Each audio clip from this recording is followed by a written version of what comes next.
Hello, Imkita and welcome back to my channel. Welcome back to Career Conversations. In these videos, we talk about positioning yourself for and navigating the working world, particularly in the field of finance.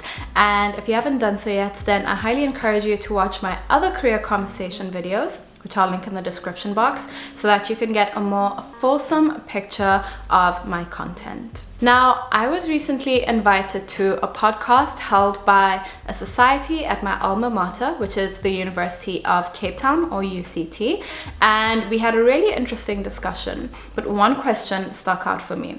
And the question was, Imkita, you regularly recommend internships during your videos, but getting internships themselves is actually really difficult. So what's your advice for students who haven't been able to get any? I thought this was a brilliant question, and it stuck with me for quite a while afterwards. I do indeed think that internships differentiate candidates when you're applying for a graduate role, but I also fully agree with what the interviewer said, that actually internships are super competitive themselves with limited opportunities, and so you might find yourself with a vacation coming up, your June or your December vacation, whatever it might be, depending on your calendar, and you might feel very anxious and uncertain because you haven't been able to land an internship. If that is you or someone you know, then this video is for you.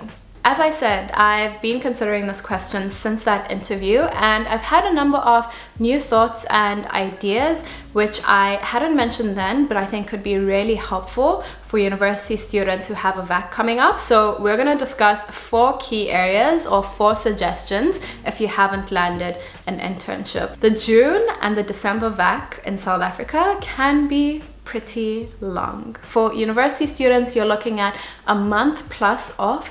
And while I think it's important to use this time to recover and rest and see friends and family after a difficult semester, I think it's also important and possible to use this time towards steering your future. So let's get into the 4 key areas. First up, and this category captures a number of things which we'll go into, is studying. Firstly, a month off is a really good opportunity for you to revisit any content or any coursework which you didn't fully understand during the semester.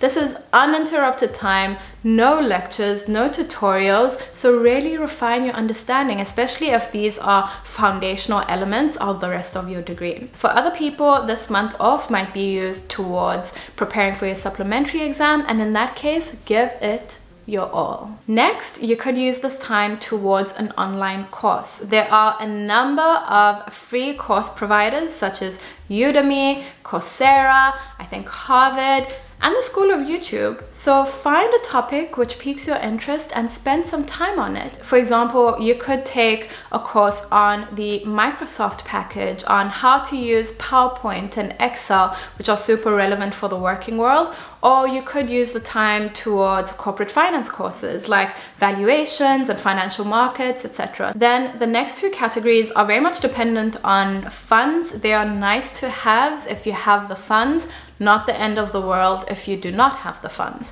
The first is CFA Level 1. Now, I did not write my CFA Level 1 exam in university, and I was okay. But if you do have the funds, then I highly suggest that you do.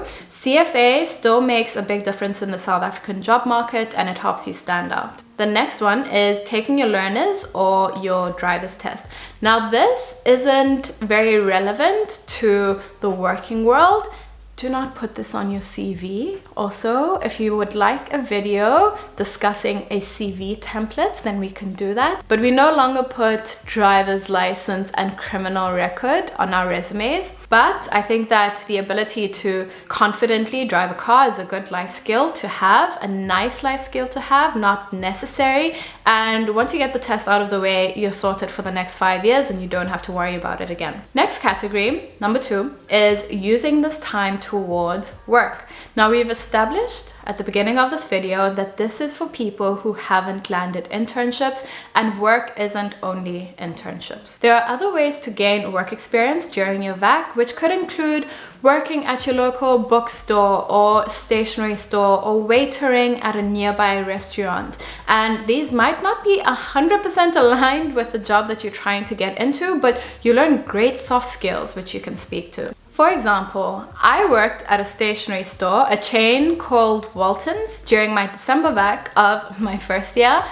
which is not related to what I do now, but I learned valuable soft skills such as my time management, working in a team, being a dependable and reliable employee. I made money out of the process, and I actually got a reference to put on my resume when I got to my second year. The next and third category of things to do during your vac is job shadowing. Now, I appreciate that job shadowing can be a bit tricky, particularly in industries which deal with sensitive information and which might not be so open to bringing in outsiders. This was the case when I was at an investment bank, but I still think that it's worth a shot. If you find that the industry that you're trying to break into isn't very accommodating towards job shadowing, then look into adjacent industries like asset management or property management or investment holding company. For all you know, you might actually find your plan B or plan C within those other industries. So create your list of target companies, email or DM on LinkedIn the HR people so that you can shoot your shot. The worst thing that happens is they say no, you don't die. The best thing that happens is that the companies find a way to accommodate you. Last, but certainly not least, is virtual experiences. I think that this is one that is either underappreciated or people don't know much about.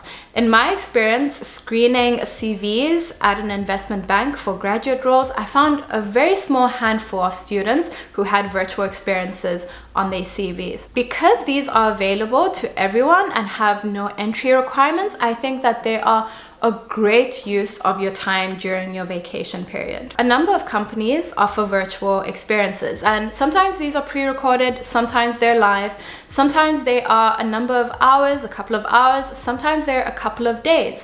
But these offer exposure to what the companies do, and in some cases they're a deep dive into specific verticals within the company. One great resource in terms of virtual experiences, which I'll also put on screen right now, is the Forage. Many companies offer their virtual experiences through the Forage, and these are companies across a wide range of industries, so I'd highly encourage you to look through those. I'd also encourage you to just Google search. Type the names of companies you're interested in and the words virtual experience, and you'll see the opportunities which could be out there. As I've mentioned, and as you'll see, some virtual experiences might be 3 to 6 hours, call it. Do not try to complete 20 virtual experiences and put them on your resume. That looks a lot more like a box ticking exercise. When it comes to virtual experiences, or sometimes they're called virtual internships, I think what's most important is having a targeted approach, having 1 to 2 over a vac period that you complete. And for example, if you want to work at a bank A, then of course try to do the virtual experience for bank A, and then also try to do an experience at a competitor or peer of bank A, a company that does the exact same work. I think that these experiences can be a great way for you to firstly assess whether you're genuinely interested in this industry, and then B, just gain exposure which you can then leverage as you dig further into your research. In conclusion, if an internship hasn't worked out for you, as with anything in life not working out for you, then pivot. Find other ways to differentiate yourself, because your academics alone will not do that for you. I hope that this video has given you ideas and inspiration in terms of how to spend your next vacation period. And if it has, then please be sure to share it with your friends or a university student you know.